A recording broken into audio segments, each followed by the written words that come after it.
La Guerra Grande sigue hoy tan presente como en 1870.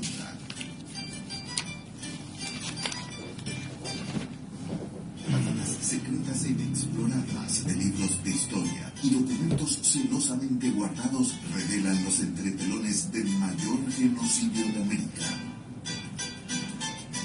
Noelia Quintana viaja en la historia para traer al presente la verdad de aquellos acontecimientos. El estridor de las armas. Todos los sábados de 18 a 19 horas por Radio Ñandutí. Muy buenas tardes a todos, ¿cómo están mis queridos oyentes de este programa de Historia Nacional, El Estridor de las Armas, por supuesto, en la 1020 AM Radio Ñandutí por el canal 17 de Tigo Star. Bueno, hoy tenemos un programón realmente con un súper invitado, ya lo voy a presentar como corresponde. Bueno, aparte de ser un gran intelectual aquí de nuestra república, Luis Agüero Wagner es un amigo muy querido. Entonces yo le dije: Luis, ¿hace cuánto que no venís al programa? Él tiene muchos trabajos de investigación. Hace poco fue nombrado como miembro académico del Instituto de Historia Militar y Geográfica del Paraguay, ¿verdad? Felicitaciones ya por eso. Bueno, pero para los que no estuvieron en los programas donde él estuvo compartiendo conmigo este espacio, les voy a leer un breve abstract de su currículum, que es larguísimo, por supuesto, pero algo breve, ¿verdad?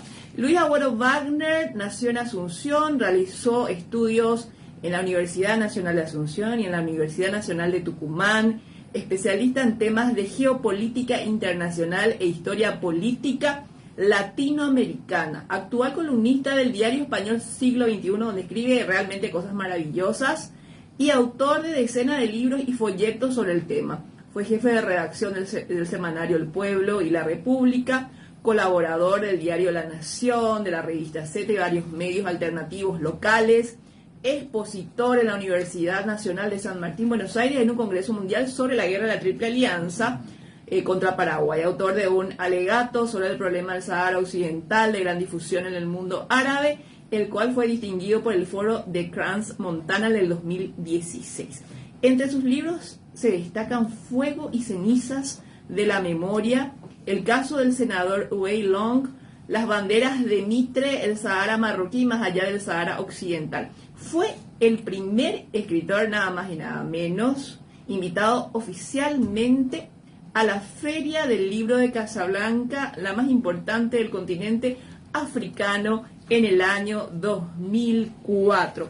Bueno, y esta tarde yo le pedí a Luis, como él es un gran investigador intelectual, dije: bueno, ¿qué te parece si nos enseñás sobre la intelectualidad desde el punto de vista argentino, ¿verdad? Intelectuales que escribieron a favor de la guerra de la Triple Alianza y cuáles fueron los fundamentos para hacerlo, ¿verdad? Imagínense una cosa así. Y también les quiero decir que le pueden escribir a Luis al WhatsApp de la radio al 0994 44 10 20. Le pido por favor a Jordan que me pase el teléfono de la radio. Y miren lo que trajo para sortear. Trajo para sortear estos libros: Paraguay, de la independencia a la dominación imperialista. Temazo. Es decir, yo leí este libro, buenísimo. Desde 1811 a 1870. Bueno, le cedemos el micrófono a nuestro invitado de esta tarde. Luis, querido, bienvenido. Muy contento, Noelia, de estar aquí. Si podés acercar un poquito más tu micrófono, por favor. Ahí está, perfecto. Ahí tenés la cámara para los que siguen la programación por TV. Bueno, más que feliz, ¿verdad? Estar acá, porque este es un tema que yo hace mucho tiempo quería exponer, porque viste, a veces uno se va, conoce otra cultura, otro país, y después vuelve y parece que todo lo que uno aprendió no sirve, ¿verdad? No, pero no, sí. Vos preguntás, por ejemplo, quién es Juan Bautista Alberdi, y te dice la calle al costado del Bolsi, te dice la o, la calle Alberdi, sí, esa es la calle de mi casa, ¿qué te puedo decir, verdad? Sí, yo estoy sobre Alberdi, imagínate. Ahora sí. Digamos que los astros se alinean, entonces. Por supuesto, pues vos pensás que coincidencia, yo iba sobre Alberdi. No, es más, espera, te voy a decirlo, y mi siguiente cuadro se llama Doctor Ignacio Apane, ¿qué te parece? Mira, una cuadra de luminarias, digamos. gracias. Acá está Jordan. Jordan, esto ya colocaste así en la web para poder leer. Acá tenemos 3 libros que trajo Luis. Los 3 se tienen que sortear hoy sí o sí. Bueno, yo quiero empezar... ¿Cómo arrancamos este tema para empezar a entender, Luis? Podemos arrancar diciendo que es un intelectual, ¿verdad? El intelectual es... Vamos a empezar con Alberti, porque son varios, ¿verdad? Claro. Bueno, empezamos con Alberti. Eso, Alberti, ¿verdad? Yo quiero primero decir, porque hay gente de Tucumán que me está escuchando. Saludos a los amigos de Tucumán. Sí, claro que sí. Que yo conozco, vivía a 2 cuadras de la casa donde nació Alberti y a 3 cuadras de donde está su tumba, que es el gobierno de la casa. Sí, yo le pasé a Luis, una casa a Luis ahí en TV, si podés pasar. Avísame, Luis, cuando tengas la imagen es decir, la casa no está, pero el lugar la casa fue demolida, sí. ¿Verdad? Pero no somos los únicos que demolemos patrimonio, ¿verdad? No, tampoco, no somos, ¿verdad? Acá, pero eso sucede porque Alberti fue un gran incorrecto, ¿verdad? Para la historia argentina un tiempo, ¿verdad? Un poquito más me dice. Fuerte enfrentamiento fue con Bartolomé Mitre, una figura, un poderoso, digamos, de la Argentina. Entonces ese enfrentamiento con Mitre lo llevó a... Yo no sé, discúlpame, vamos a empezar así a debatir un poco, ¿verdad? Yo no sé por qué le ven a Bartolomé Mitre como un monstruo. El tipo, bueno, de la política, ¿verdad? ¿Vos por qué decís eso? Yo tengo mi pero con relación a eso. Una de las explicaciones, no te digo que la única razón, pero una de las explicaciones que yo te encontraría del tema es que Bartolomé Mitre fue una persona muy poderosa en la prensa de Buenos Aires. Claro. Fundó el diario La Nación. Sí. Se enriqueció prácticamente con la guerra del Paraguay, ¿verdad? Era un hombre, no era una familia de tanta fortuna. O sea, la fortuna la debe a la guerra, la del diario La Nación, el diario donde siempre era obligatorio para cualquier periodista, escritor argentino pasar por la redacción de La Nación para después tener algún reconocimiento, digamos. Estoy de acuerdo contigo en ese punto, ¿sabes por qué, Luis? Porque después de la guerra, de lo que nos hicieron a nosotros, después ellos tuvieron unos 10 años de desarrollo brutal, ¿verdad? Sí. Es decir, le vino como anillo al dedo a los argentinos la guerra, ¿no? Claro. Además, pero Jauretche decía que él siempre leía La Nación de Mitre para saber, para ponerse en el lado contrario de lo que decía La Nación, ¿verdad? Porque ahí era el lugar correcto políticamente. Claro, sí. O sea que tiene también sus detractores que, por supuesto, por mucho tiempo fueron vedados, censurados, ¿verdad? En la cultura argentina. Lo que conozco yo de Alberti es que él, bueno, hizo sus estudios, ¿verdad? Por supuesto en Buenos Aires, empezó primero medicina, dejó medicina, se metió a derecho y después culminó en Montevideo, en Uruguay, ¿verdad? Alberti empezó con la música, te cuento. ¿En serio? Eso no sabía. Era músico, vos sabés que era músico. Eso no sabía él. Lo primero que escribió fue un libro sobre piano, ¿verdad? Para aprender a tocar el piano con facilidad. Inventó un método para aprender piano. No te puedo creer, mira lo que vengo a aprender. Compuso música clásica y te juro que es muy linda. Yo escuché una de la Camerata Bariloche ejecutando una de sus canciones hermosas que muy bien ejecutada, hermosa. Suena más o menos hermosa. No está en YouTube. Está en YouTube. Podemos buscar, corazón, búscamelo un poco. ¿Cómo se llama? Juan Bautista Alberti, la Camerata Bariloche. Camerata Bariloche, Juan Bautista Alberti. Sí, ahí avísame, por favor, Omar, querido. Creo que debe haber. Mozart, me sonó a Mozart, ¿verdad? Te digo que me sonó muy lindo. Bueno, con eso te digo todo. Después de eso se fue a estudiar a Buenos Aires Derecho. 2 meses tardaba cuando eso Tucumán a Buenos Aires llegar en carretas, digamos, ¿verdad? Sí. Llegó a Buenos Aires en plena época de Rosa. Él era de familia acomodada, pero vino a Buenos Aires en un colegio donde era un internado, ahora que él no estaba a gusto, entonces le pidió a unos hermanos, a uno de sus hermanos que no estaba bien ahí. Él le perdió a su mamá cuando tenía aproximadamente 12 años, ¿verdad? Una dama Patricia de Tucumán, el papá era un vasco de España, pero que muy identificado con la independencia. Sí. Entonces la madre de apellido Arauz, que es una familia tucumana conocida, que hay muchas calles ya en San Miguel de Tucumán que llevan el nombre de Arauz. Entonces llega a Buenos Aires en la época de Rosa, estudia en ese colegio, es un colegio religioso muy estricto, a él no le gusta tanto, pide que le traslade, entonces después va a vivir en la casa del abuelo de su amigo Miguel Canet, que es otro intelectual también de la generación del 37, le dicen ellos. Miguel Canet, Echeverría, Gutiérrez. Bueno, ellos armaron una suerte de grupo, creo que... Un salón literario. Un salón literario. Entonces, creo que Rosas después eliminó eso.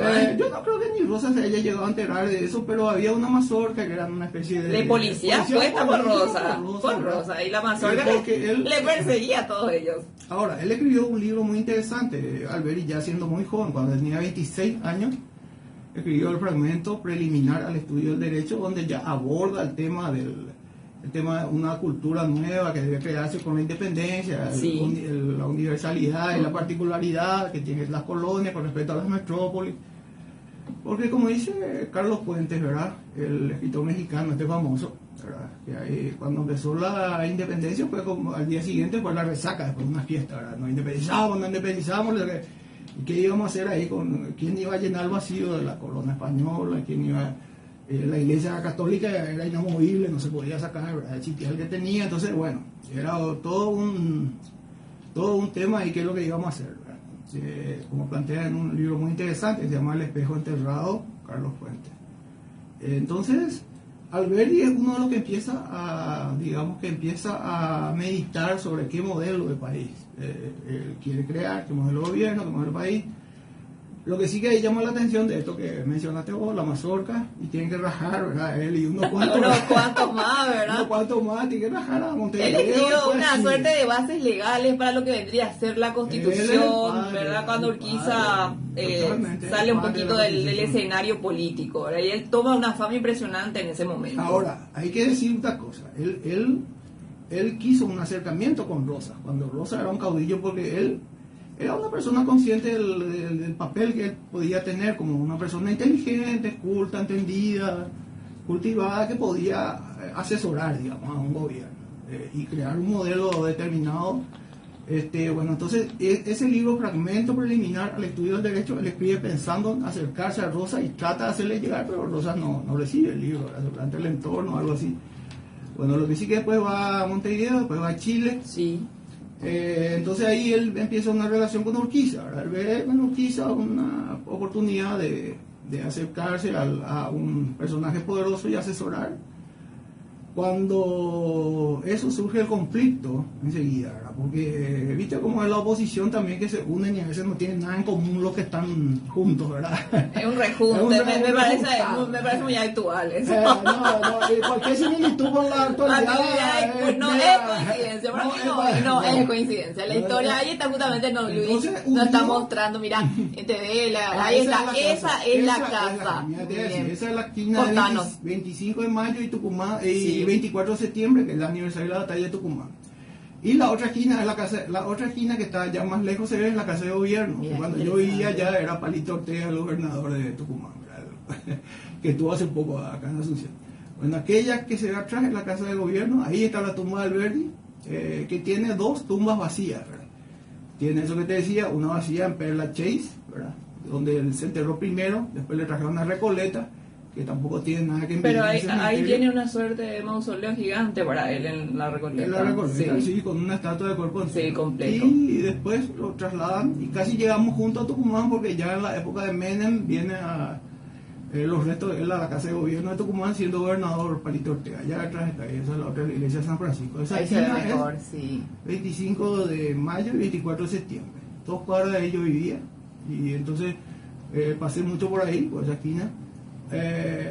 Una cuadra más adelante está la casa de Nicolás Avellaneda, y a unas cuantas cuadras está la Plaza del Grano, donde fue la batalla, ¿verdad?, de Tucumán. Y a una cuadra más adelante está la bandera de la iglesia de la Merced, la bandera de Belgrano, de la batalla de Tucumán, con todos los agujeros, eso todavía. Bueno, y para que los amigos de Tucumán que están escuchando no crean que me olvide de su ciudad. No, porque andás a ver qué estabas haciendo en esas esquinas. Eso es otro tema. Bueno, lo que a mí me llamó la atención dentro de todo lo que nos estás contando es que allá por el año 1857, después de estos roces políticos, los rejuntes políticos, él se encuentra justamente en Inglaterra con Rosas, ¿verdad? Y ahí es como que los dos liman un poco asperezas, claro. Y es Alberdi que le dice a Rosas, le da la sugerencia, ¿sabes qué? vos tenés que escribir una suerte de biografía de memorias por todos los ataques que estás teniendo de Buenos Aires específicamente y contar tu versión de los hechos. Fue él el que le asesoró en ese aspecto a Rosas. Claro, hay una historia más un poquito anterior. Él ya en su época que él sucede el primer bloqueo francés en el 1838 y luego en 1845 lo de obligados, ¿verdad? Ella siente que Rosas es una persona, o es un gran hombre de la historia argentina, ¿verdad? Lo considera ya desde ahí. Ya lo consideraba antes una persona digna de que él se acerque, como ya te dije, en 1836 con el fragmento preliminar. Y entonces entra en colisión con sus propias ideas filosóficas con respecto al fragmento preliminar del estudio del derecho, ¿verdad? Porque él hablaba de que Argentina era una particularidad que tenía que adosarse a la universalidad que era la cuestión de las potencias centrales europeas, ¿verdad? Sí. O sea que tenía una idea medio eurocentrista, pero tiene contradicciones Alberti como todos los grandes pensadores. O sea que, por ejemplo, Marx y eso, hay una etapa de que son jóvenes, después son más viejos, piensan, cambian su idea, dicen lo contrario, ¿verdad? Entonces Alberti era antirrosista, ¿verdad? En esa etapa, más o menos, ¿verdad? No era tan radical antirrosista como otros, como Sarmiento, etcétera, pero sí estaban en la oposición. Quiero que me aclares una cosa, ¿verdad? Dicen que llegó un momento determinado que Alberti y Sarmiento como que se reconciliaron, dice. Eso fue ya mucho después de... En 1879, 79, efectivamente. Sucede que... ¿Cómo te podés reconciliar con Sarmiento? No sé. En realidad Alberti no, sino que Sarmiento es que lo llevan a un acto en la universidad y ahí se encuentran, por ahí hacen bromas un poco entre ellos, pero Alberti se sintió muy incómodo en ese regreso. Te voy a contar, porque él regresa, te voy a contar cómo regresa a la Argentina, regresa siendo electo diputado estando en París, ¿verdad? O sea, no el Cersuy, que más o menos 90 kilómetros de París, él vuelve allá y sucede que hay una alianza entre dos tucumanos, ¿verdad? Que la verdad que entre ellos dos, Nicolás Avellaneda y Julio Argentino Roca, lo único que tenían en común eran que eran tucumanos, ¿verdad? Sí. Porque después eran muy diferentes, en la oposición, ¿verdad? Bueno, entonces alían ellos dos para que Roca asuma la presidencia argentina en 1880 y en ese interín, como hay otro tucumano, digamos ahí, un tercer tucumano, Juan Bautista Alberti, que lo único que tienen en común los tres en realidad es ser tucumano, ¿verdad? Lo candidatan a Alberti para Tucumán, entonces lo eligen y vuelve a Alberti. Pero interín, no solamente eso de que no le querían dar la embajada a Francia, ¿verdad? Pues igual se fue a Francia con o sin embajada, ¿verdad? Bueno, pero Mitre tuvo mucho que ver en eso. Claro, le cortó todo, no quería que ni sus libros sean publicados por el Estado. No solamente eso, porque Mitre, cuando fue electo ya Avellaneda en 1874, seguramente debe saber que Mitre hizo un golpe, intentó un golpe que fracasó, en La Verde, una batalla de La Verde cerca de Luján, ahí. Mitre como siempre, ¿verdad? Y en 1879, cuando lo eligen a Roca, ¿verdad? Intenta evitar, ya en este caso, Carlos Tejedor, que es gobernador de Buenos Aires, conocido nuestro también, el canciller de Mitre durante la guerra, ¿verdad? Él intenta evitar o sea, canciller anterior a Mitre, Rufino Elizalde era canciller y antes él fue Tejedor. Entonces Tejedor, el gobernador de Buenos Aires, intenta evitar que el colegio electoral lo ratifique a Julio Argentino Roca. Entonces al final Nicolás Avellaneda, todavía presidente en ejercicio, muda la capital argentina porque hay fuerzas provinciales y fuerzas del gobierno nacional que se enfrentan ahí. Y bueno, Alberti que vino de París, que estaba allá con toda la cremé, ¿verdad? Del pensamiento de la época, que no aguantó y se fue, ¿verdad? Decime, ¿cómo empieza Alberti esta defensa a ponerse al lado de Paraguay?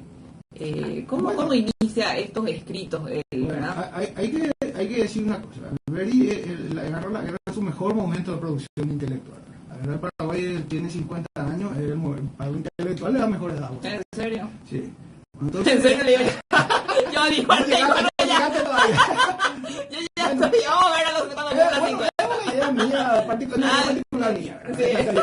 Bueno, sí. Entonces, Alberti agarra y se da cuenta que lo que estaba haciendo Mitre es perjudicial, porque además él era partidario del proyecto de la Confederación, que fracasa, ¿verdad? Fracasa la Confederación, y además él se da cuenta de tres cosas importantes, ¿verdad? Uno es la cuestión de que él era republicano, ¿verdad? Y la alianza no le gustaba con el Brasil. Él decía que el Brasil era una monarquía europea reinante en América. Inaceptable, decía. Inaceptable. Inaceptable.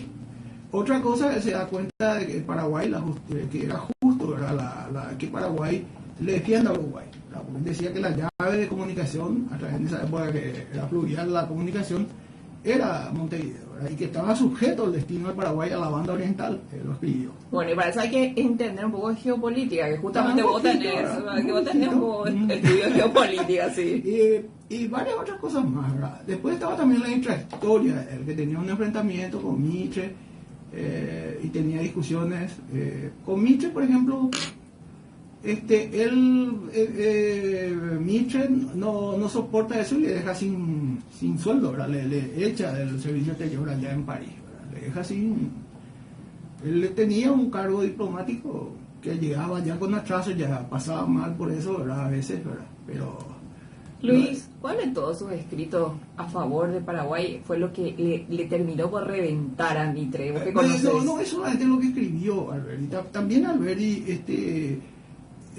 hizo cosas, ¿verdad? Por ejemplo, él tradujo al español el Tratado de la Triple Alianza y hizo correr por todos los... Hizo correr. Entonces, él tenía una actitud así y era muy crítico, ¿verdad? Había un concepto, ¿verdad?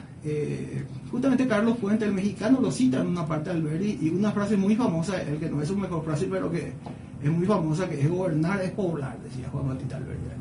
Y dice Carlos Fuentes irónicamente, bueno, pero antes de poblar, la Argentina tenían que despoblar, porque conoce, ¿viste? Como intelectual mexicano, allá en México sabe, aunque es mexicano. A mí sabe, me gusta la frase Alberti que dice que los estados, ¿verdad? Justamente como que adrede mantienen la pobreza, porque la pobreza no delibera.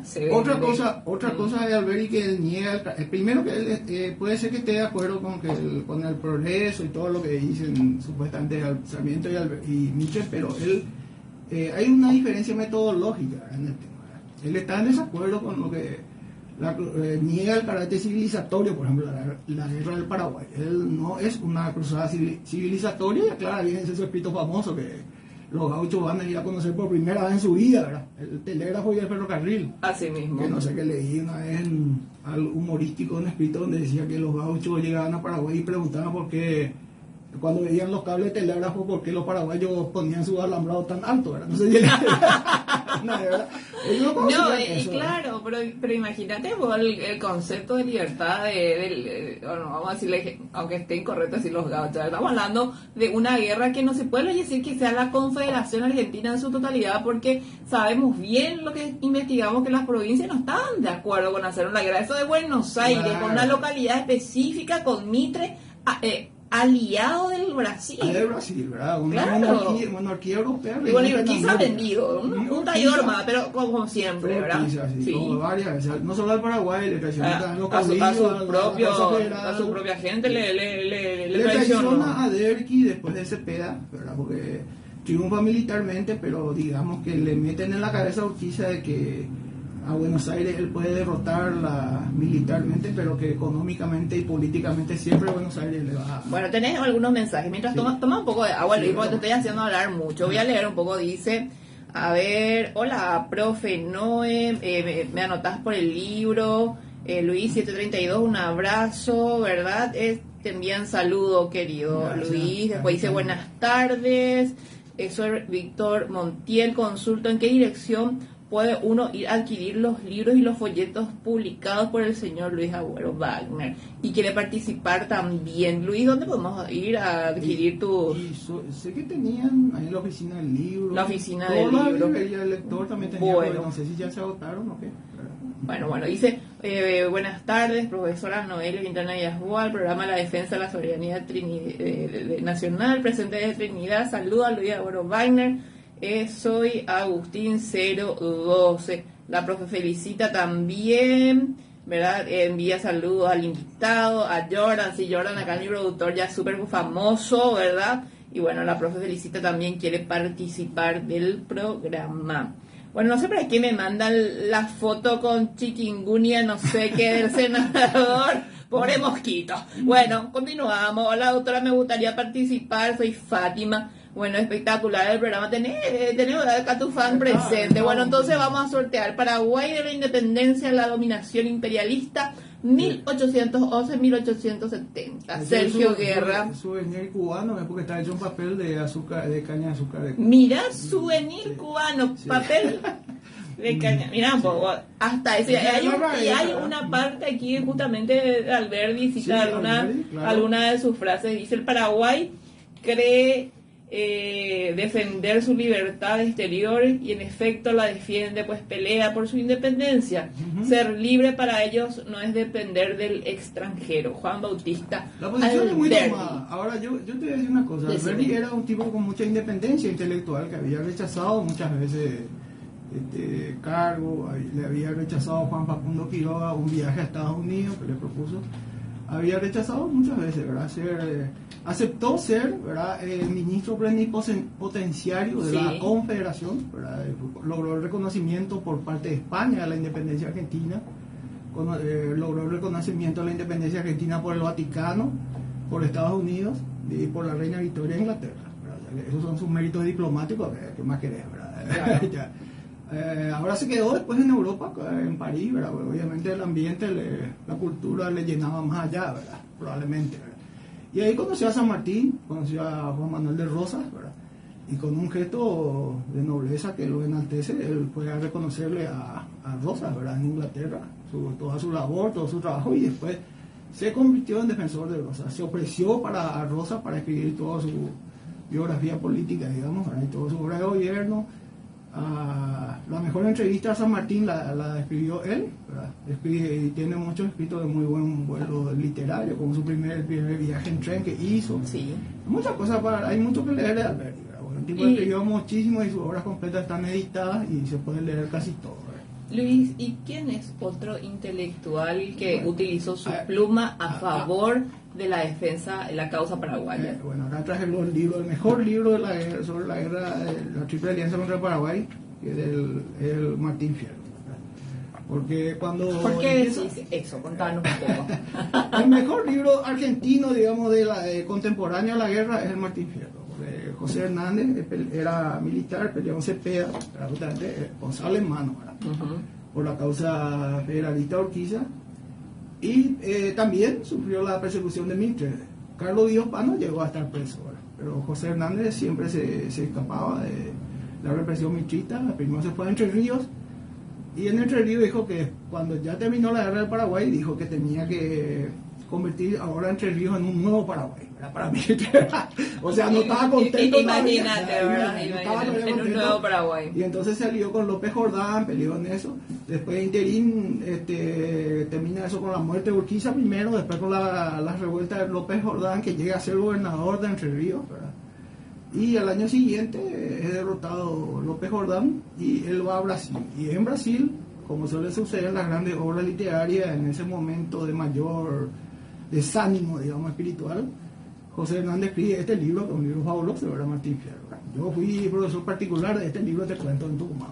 ¿En serio? Sí. ¿Impartiste clases sobre...? Y si me pedían que le enseñe algo así, algo... Y bueno, contando algunos extractos del libro que hablan, por ejemplo, de esta guerra y... Habla de la guerra del Paraguay, por ejemplo, como lo dijo, no solamente José Hernández, ¿verdad? Lo dice, por ejemplo, lo dijo un gobernador de Santa Fe, que era Nicasio Borgoño, ¿verdad? Habló de que dijo lo que expresa poéticamente con el lenguaje del gaucho. José Hernández expresó Nicasio Oroño cuando se empezaban el reclutamiento, ese forzoso, que era una cosa horrible, era para los pobres gauchos. O sea, que hay recibo de que la cadena que se usó para llevar voluntario, o sea, que la guerra hay un recibo. ¿Conoces eso, verdad? Escuché, pero no vi ningún recibo todavía. Voy a tuviste la oportunidad. Bueno, eso está en el libro de Mercado y Paoli. Bueno, eso, por ejemplo, Nicasio Oroño, que cuando eso es diputado todavía por Santa Fe, no todavía gobernador de la provincia, él denuncia en el Congreso que esta gente es arreada, maltratada, y todo su único pecado de haber nacido en la humilde condición de gaucho. Y acá habla justamente una parte del Martín Fierro que tengo acá marcado, que es un poquito acá, es el capítulo 3, el digamos versículo 290, donde dice que habla de su desgracia, ¿verdad?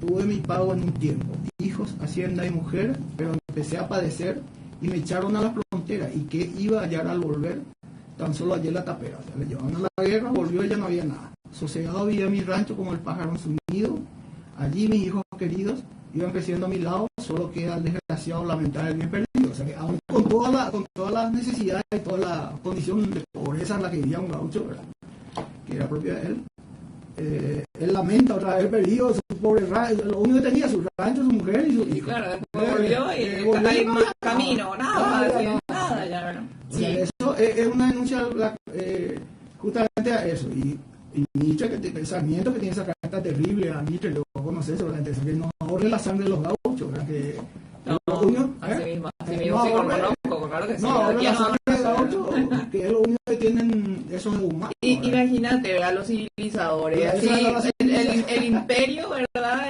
Así carne de cañón a los esclavos, ¿verdad? A los negros y los argentinos a los gauchos. Todo el libro de Martín Fierro, por ejemplo, es una obra dedicada al gaucho, a lo poco que para un gaucho significaba esa cruzada civilizatoria, ¿verdad?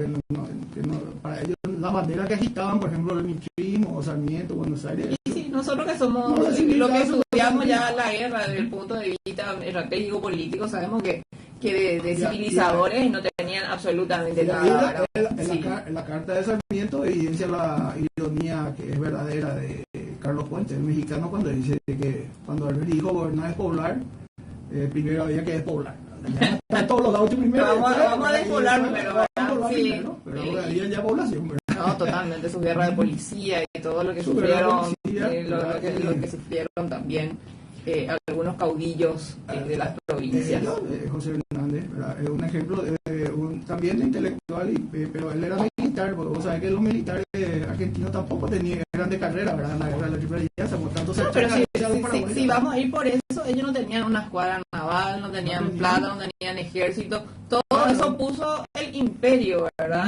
Bueno, Mitre como Flores era un arrimado más nada más a esta situación que fue bastante beneficiosa después para todos ellos, ¿verdad? Sí. Menos para nosotros, ¿verdad? Hasta hoy día sufrimos las consecuencias del quiebre del Estado paraguayo en esa guerra, ¿verdad? Y te iba a preguntar, ¿verdad?, que no solamente la parte de la literatura, es decir, el arte es muy importante porque también puede contarnos la historia de una época o un acontecimiento, ¿verdad? Justamente también la pintura. Juan Manuel Blas, el uruguayo, a mí me impresiona esa sensibilidad, ¿verdad? Es más, el año pasado utilicé la paraguaya, ¿verdad? Una de sus obras, y tiene muchas más, ¿verdad? Como él le dibuja como con una suerte de buitres a la Triple Alianza, ¿verdad? Una obra de arte genial, pues tiene también, como dice el gaucho Martín Fierro, ¿verdad? Sí. Dice que no me vengan los doctores a decirme lo que yo tengo que pensar, porque el gaucho tiene su propia ciencia, ¿verdad? Entonces, bueno, el escritor o el pintor también tienen su forma de mostrar una realidad.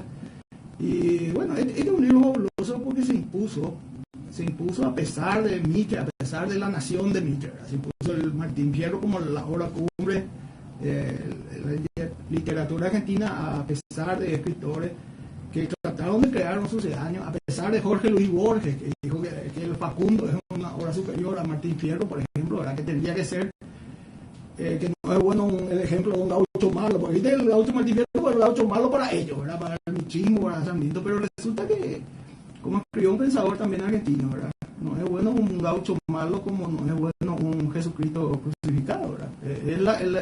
El personaje que está ahí en su propio drama, en su propia tragedia envuelto, ¿verdad? Y esa descripción es tan genial que se impone, ¿verdad? A un montón de que quisieron crear, por ejemplo, los segundos sombras de como vio el libro, pero el gaucho bueno, el manso, ¿verdad? Del contrario, Martín Fierro va a tratar de imponer, y con todo el esfuerzo que hizo, la oligarquía de Buenos Aires, el mitrismo, la nación, ¿verdad? Sí, claro. Y no dentro de todo ese contexto, ¿cómo surge la poesía de Guido Hispano? Bueno, Guido Hispano sí es un personaje que tiene Hablando de Guido Pano, ¿verdad? Sí, por favor, contanos sobre él. Porque nosotros conocemos, ¿verdad?, su poesía, pero sobre él casi nada. Sí, él era hijo de un general amigo de San Martín de la Independencia. Y él es nieto también del coronel Carlos Pano, de parte materna, que era un coronel español que peleó del lado de la independencia, pero del otro lado en Chile. Uh-huh. O sea que esa era su familia, o sea que era un hidalgo, un noble, digamos, como sería en esa época, porque se conservaba todavía la tradición española, ¿verdad? En el siglo XIX. Y la nobleza eran los militares o los hijos de militares, ¿verdad? Entonces... Carlos Guido Pano por eso tiene un diario, pues se dedica a la poesía, tiene un diario que se llama La América. Y hay una película argentina, inclusive, que se basa en las trovas de Guido Pano. ¿Cuál? Argentino hasta la muerte. No vi. Actúa Arnaldo André, actúa Víctor Laplace, actúa Lautaro Murúa, chileno. Arnaldo André. ¿De qué año es la película? Hace mucho, de 70 y pico, 72, 73. ¿Cuántos años tenía? ¿15?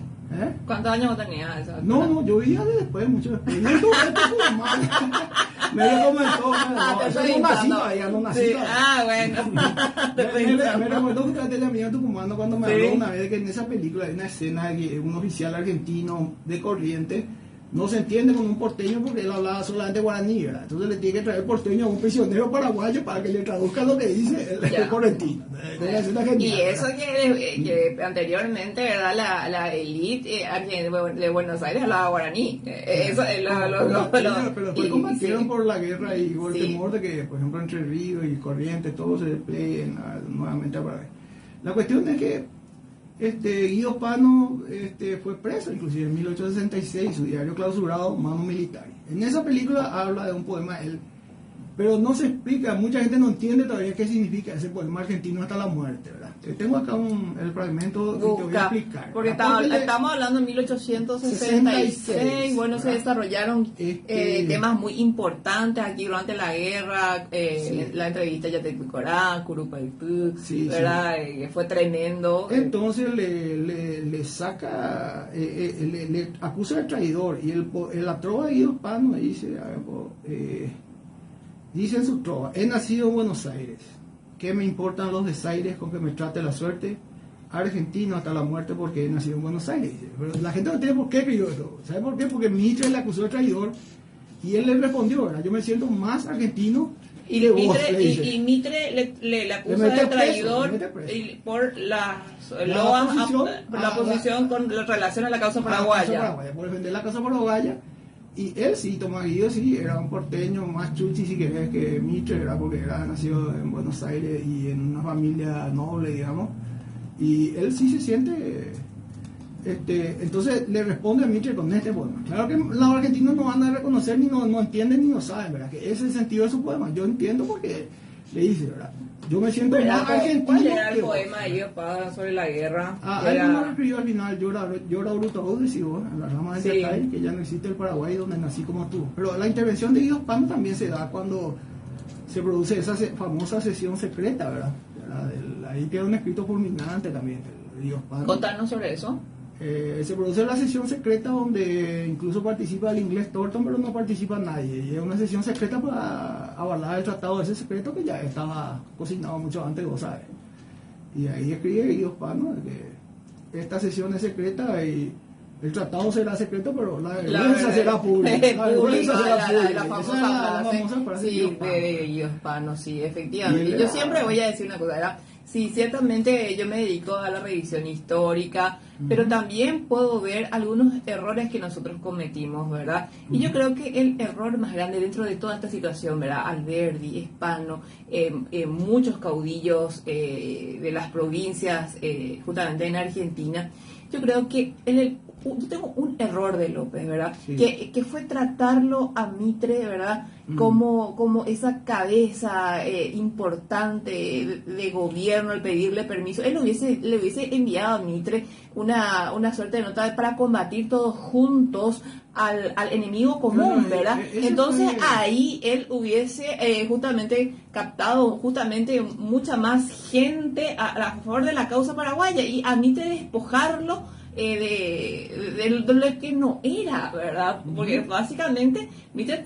las guerras civiles continuaron durante toda la guerra en Argentina. Claro, Es decir, se levantaron claro. los Colorados en Mendoza, se levantó Felipe Varela en Catamarca, yo conozco también Catamarca y vos te vas a entender porque ahí era la gente hasta hoy en día, pues ahí te va a recoger todavía ahí, como yo digo, el sonido y la huella, ¿verdad? Las rebeliones de Felipe Varela por hay pueblitos donde la gente solamente Es decir, en Mitre estaban en dos frentes, básicamente, ¿verdad? Así mismo es. En Mendoza, los Colorados, es del general Sá en San Luis, ¿verdad? Que un descendiente de él fue presidente interino argentino no hace mucho, también, ¿verdad?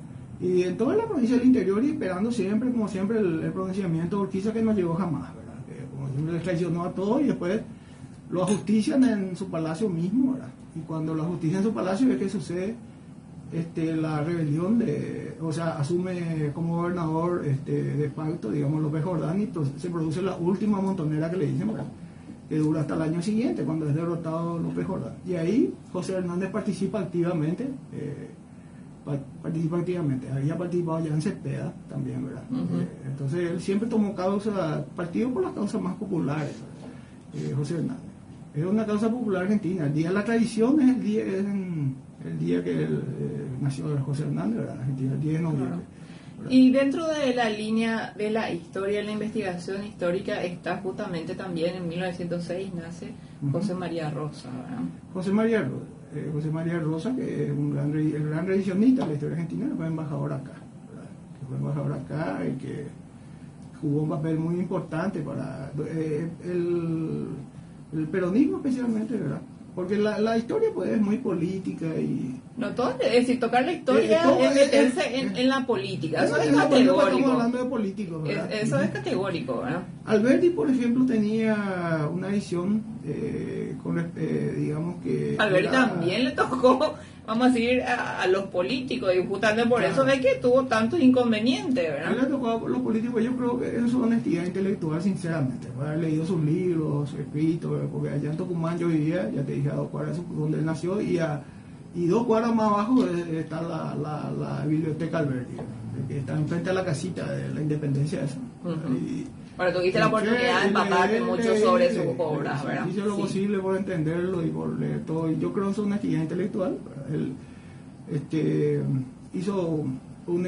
tuvo muchas oportunidades y es por eso, ¿verdad? De venderse, digamos, al poder de turno y no hizo, ¿verdad? Él tenía un proyecto, el proyecto de la Confederación que fracasó, estaba en desacuerdo con Mitre en la metodología, de la limpieza étnica primero y después poblar con gente. La pureza de la sangre, ¿verdad? Muy parecido a los nazis, claro. Vaya a saber qué pensábamos, sí. Para hacer esas cosas. No. Pero yo creo que la iconografía, en ese sentido, la iconografía liberal de Argentina, yo no sé cómo se sostiene conociendo todo lo que ellos dijeron y todo lo que hicieron, ¿verdad? Era gente racista, ¿verdad? La gente que creía en la superioridad racial, ya antes de Hitler ya eran Sarmiento. Pero totalmente, es decir, nadie puede negar eso, es decir, no, hay una defensa. Y eso que acá en Paraguay, los intelectuales, Sarmiento de mi huerto, no sé qué, yo digo que las pistolas, yo ya hay mucha pichima, además un libro de... No, pero Sarmiento paraguayo que creen a favor, yo digo, pero ¿qué falta aquí? Un poco de historia, de estudio un poco más profundo de la historia. Por ejemplo, el libro de ese Facundo es un libro interesante, da gusto leer, ¿verdad? Divertido, pero hay un error ahí, ¿verdad? Primero que Juan Facundo Quiroga no era el salvaje que lo pinta, ¿verdad? Facundo Quiroga era un tipo que hablaba bien, que escribía bien, que están sus cartas, que testimonian eso. Y Juan Manuel de Rosa era un tipo de una inteligencia brillante, vos sabés, ¿verdad? Para enfrentar a una coalición anglo-francesa y derrotarla. La otra vez me escribió acá uno de estos famosos que escribe contra López de que no fue una historia de Rosas la batalla obligado porque ellos pasaron y llegaron a Asunción y que en Asunción llegó el barco con el primer barco a vapor con las chapas, no sé cuántos, ahí está la chapa del barco. Yo le dije, no, mira, fue una derrota porque fue la única vez que pasaron y si cada vez que iban a venir a pasar así, ¿verdad?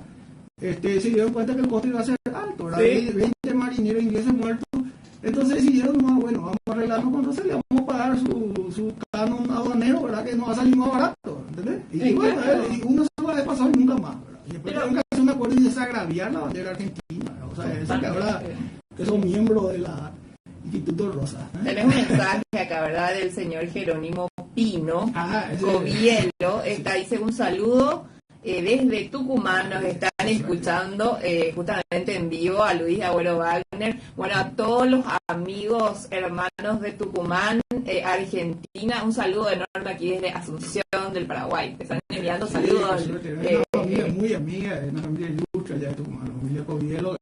La biblioteca del gobierno de la provincia de Tucumán lleva el apellido Covielo. Covielo, así, mira qué importante. Sí, muchísimas gracias entonces por estar escuchando este programa. Bueno, quería decirte lo siguiente, que vos me corrijas o me aclares. Todas las loas intelectuales, sean argentinas, uruguayas y de varias partes, están sobre la figura de López y la causa paraguaya. Hasta ahora no conozco una loa para Mitre, para Sarmiento, para Don Pedro II. Sí. ¿Vos conocés alguna para decir, algunas loas para ellos, ¿verdad? No sé. Quizás la cuestión de acá en el Brasil tengan loas para el Conde de Eu, ¿verdad? Pero a nivel intelectual real no existe. No, y la meditación profunda, pues yo creo que los intelectuales son gente que, por lo general, ¿verdad? Uno pueden ver la realidad con un poquito más de profundidad, meditar más profundamente la realidad, ¿verdad? Alberti tenía una meditación muy profunda, por eso es que cambió varias veces de opinión con respecto a las personalidades de Argentina. Además, él era spenceriano, en eso ya que hablando de filosofía también de la historia, ¿verdad? Sí. Él era un gran crítico también, era una persona, había una filosofía de la historia spenceriana y otra de Carlyle, ¿verdad? O sea, entonces, ese era un conflicto que él tenía, que había empezado con Mitre, había un trasfondo filosófico, histórico-filosófico, sí, digamos, además de político, metodológico, o sea que no había nada que, sí, es lo que podía agarrarse Nietzsche para, en cambio, Alberti. Sí, Alberti también escribió el libro El crimen de la guerra, que publicó en Francia en 1870, ¿verdad? Sí. Es lo que hay que mencionar, sí, es un libro que inclusive influenció a intelectuales franceses o políticos franceses, en este caso como Jean Jaurès, ¿verdad? El famoso pacifista asesinado que quiso evitar la Primera Guerra Mundial, o sea, la entrada de Francia, ¿verdad? Un famoso político francés, socialista, muy recordado. Sí, contanos. Vino a Buenos Aires, ¿verdad? En el centenario de la independencia argentina, en 1910, y cuando volvió a Francia, por eso conocía las ideas de Alberti y las usó en su discurso varias veces. Inclusive el día que lo asesinaron había usado palabras de Alberti en su discurso, ¿verdad? Hay cosas más exageradas, porque los argentinos son muy agrandados. Pero hasta en Estados Unidos, yo he visto el video que me pasaste. Es decir, estamos hablando de Estados Unidos, presidente de Estados Unidos, que le referencian a Alberti. El presidente Reagan, por ejemplo, en un discurso de 1985, lo cita Alberti. Claro que no sabemos si Alberti lo hubiera desautorizado también, ¿verdad? Porque como hizo una de Bruce Springsteen con Reagan, ¿verdad? Pero bueno, es una cita importante, ¿verdad? Estamos hablando de alguien importante que además no habrá escrito el discurso, lo habrán hecho ahí, ¿verdad? La gente del Departamento de Estado, ¿verdad? Bueno, acá me están pasando, ¿verdad? Justamente quieren que yo, la autora Gloria Rubí nos envía saludos, pero justamente yo no estoy teniendo mi teléfono en mano, doctora, ¿verdad? Justamente. Gracias, Gloria. Así es, saludos a Gloria, ¿verdad? Sí. Dice, quiero el libro autografiado de Liliana Lescano, cómo no, ¿verdad? Por supuesto, ¿verdad? La doctora Gloria Rubín es una gran oyente de este programa, ¿verdad? Una querida amiga mía. Y bueno, doctora, te voy a llamar después del programa, ¿verdad? Lo que quiero decir también, vos que sos ahora el instituto, que sos miembro del instituto. Rosa, sí, estoy muy contenta. Voy a aprovechar ya que estamos. Quiero felicitar, ¿verdad? Gracias. En el Instituto Rosa, ¿verdad? Pero sí, te digo nomás de que es. Sobre Rosa, por ejemplo, hay cosas que hay que tomar con pinza, ¿verdad? Yo voy a escribir, o sea que hay cosas que sobre dicen la guerra de Rosas con el Paraguay. Yo voy a tocar ese tema.